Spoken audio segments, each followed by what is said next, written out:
story. A story that took place on an extremely hot day, like today, but in my hometown of Dundee. But this didn't happen last week or last month or even a few years ago. This story took place hundreds,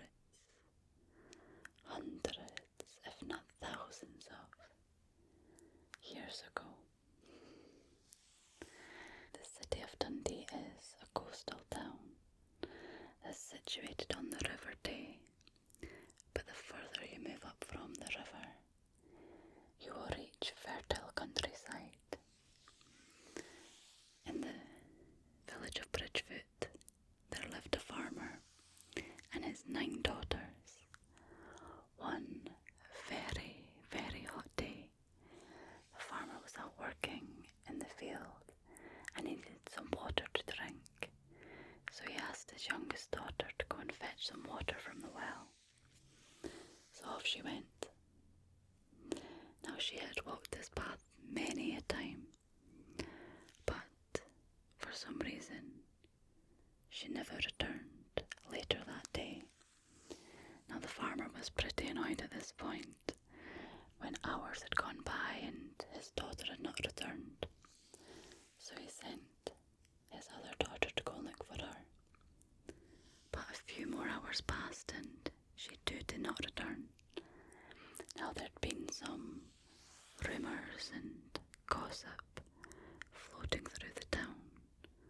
The townspeople had been passing on the story of a wild, ferocious dragon that was in the nearby area. The farmer thought of this, but quickly pushed it from his mind, disregarding it as nonsense. However, night fell and neither of the daughters had returned, so the farmer grew very worried. In the morning he sent his eldest daughter to go and look for their 2 sisters, but she didn't return. One after one he sent each of the 9 daughters to go on a search, but not one did return.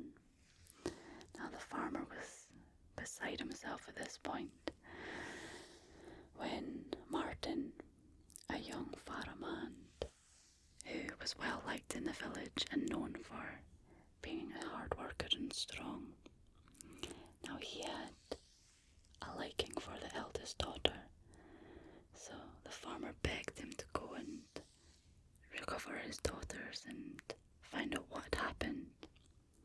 So off Martin went, out into the fields, over the hills, until he reached the well. But when he did, the sight that was before him was of utter devastation.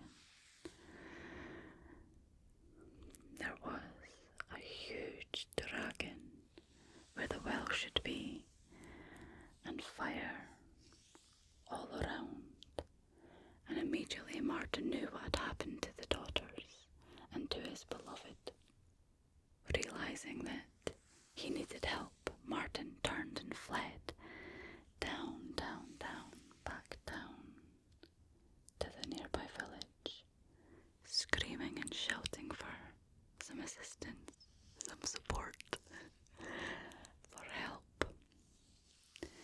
The townspeople heard Martin and saw him running, and behind him was the dragon. Martin grabbed his spear and sped off, back out, to confront the dragon. It was a bit of a standoff, neither Martin nor the dragon making the first move. But then the dragon spotted all these villagers and decided that that would make a more fulfilling meal. So turned from Martin and went after his new victims instead. So Martin charged after the dragon. Finally the dragon slowed down as he approached the river, and Martin delivered a fatal blow into the dragon. Now, Unfortunately, the daughters were not recovered from the incident, and little is known of what happened to Martin and the farmer. But there is a 7th century Pictish stone that is there to this day in the place where Martin was said to have killed the dragon, and you could go out to Bridgefoot, not far from Dundee, and still see this relic, which is a real historical piece of art, something that we're proud of in Dundee. And there's even a school named Baldragon after the dragon in the story, and a pub which was not far from where I grew up called the Nine Maidens, to make reference to the 9 daughters of the farmer. And if you go into the centre of Dundee too, you can see a statue of this dragon. When I was a kid, actually, my sister and I used to climb on this dragon. My mum would never get her shopping done because we'd be straight up, climbing up the back of the dragon, up its tail, which wound its way around a metal mast. True story. Back then, I'm sure it was my dad who told me the story of the 9 maidens of Dundee and the dragon. Now I hope you liked that story just as much as I did when I was first told it as a kid. Now I wanted to share it with you to give you a wee taste of Scottish folklore.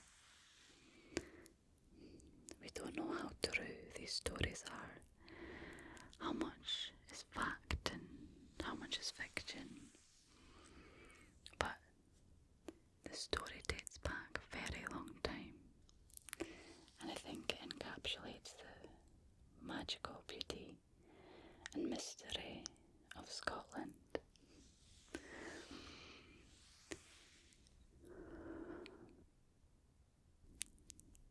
I'd love to hear what stories you know from places that you grew up around. If you want to share them with me, feel free to comment them. And I'd love to read about mythical creatures and places far, far away. Let's take you far, far away. Take my hand and come with me.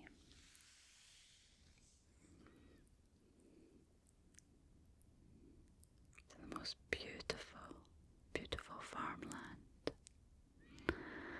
because all the colours are all around you. We have patches of deep green, of golden hay, of purple heather in the distance on the mountainside,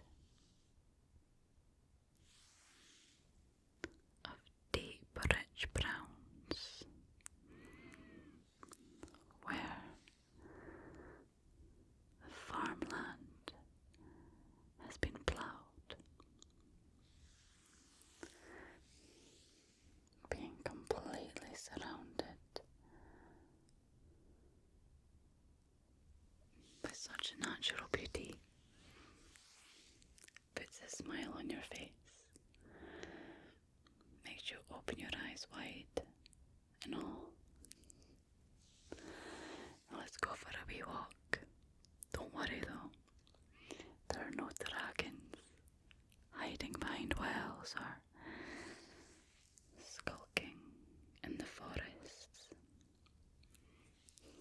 Not in our story. In our story, it's just you and I, slowly walking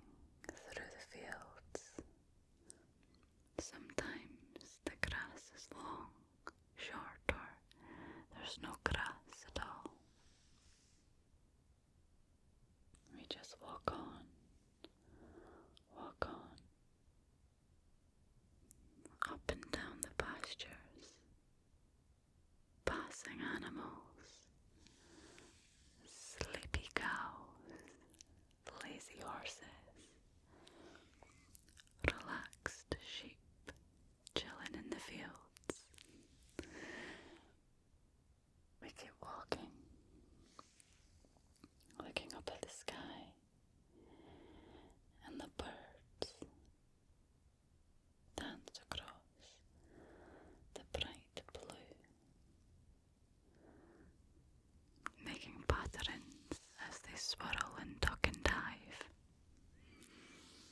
Just watch the birds for a moment.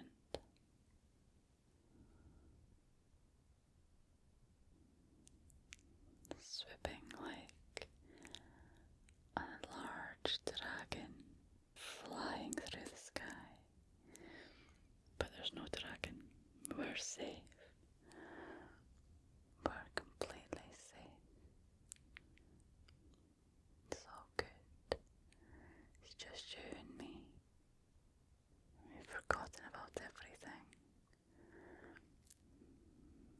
We haven't seen anyone for ages. We truly seem alone in this large expanse of land. And there's nobody to bother you. Nothing to ruin your mood. Nothing. Just you and pure happiness. Nothing on this side. Absolutely nothing. And nothing on this side of the field to bother you. As we continue walking or hiking at this point, we've been walking a while. We get to a small stream, or as we Scots would call it, a dichty burn. A very small stream, and it's so hot. We decide to wade in to the stream. It's almost as hot as that day on the farm with the dragon, but not quite. Then we get into the cold, refreshing water and lie back and take a deep breath as you slowly sink into the water. For your health afloat, you're very buoyant today. Deep breaths in and out. Again, a deep breath in and out. Let your arms spread wide and relax. Relax as you float down the stream, rising and falling, dipping above the rocks on the riverbed. Your pace picks up as you move into a larger expanse of the stream, which is now turning into a river. As you move down the water, with each blade of grass that you pass, you grow sleepier and sleepier.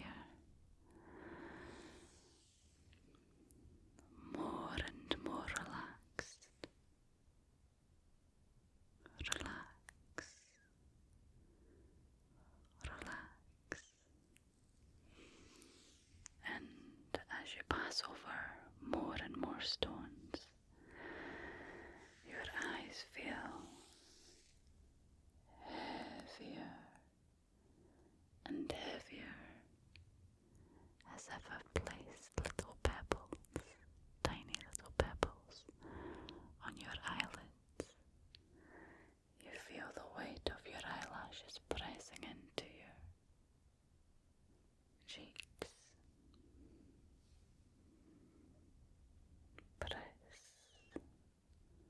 Pressing down, down, down. Sleepy, sleepy, sleepy. And as the water moves downstream, the land twists downwards. The river opens up into a lake,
gentle tweet of the birds as dusk approaches, and these birds are getting ready to go to sleep. You look up as you lie there, feeling completely weightless. And the sky's gone from a bright blue to an orange, a red, purple and dark blue.